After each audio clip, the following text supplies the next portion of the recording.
ನಾಗೇಶ್ ಅಣ್ಣ ಇವತ್ತೇನ್ ಸ್ಪೆಷಲ್ ಮಲೋನ ಇವತ್ತ ಸ್ಪೆಷಲ್ ಅಂದ್ರ ಚಿಕನ್ ದಮ್ ಬಿರಿಯಾನಿ.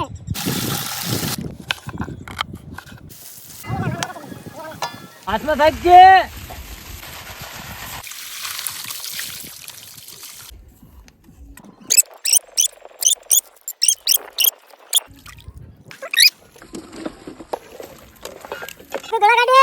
ಹಾಕಾಕ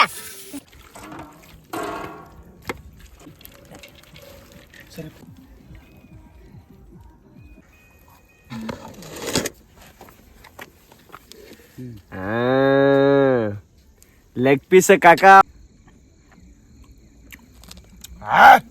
ಏನು ಮಸ್ತ್ ಐತಪ್ಪ. ಲೆಗ್ ಪೀಸ್ ಭಾರಿ ಇದೆ ಬಾ ಲೆಗ್ ಪೀಸ್. ಕಾಕ ಜಬರ್ದಸ್ತ್ ಐತಪ್ಪ. ಸೂಪರ್ ಆಗೈತೆ ಬಾ. ಸೂಪರ್.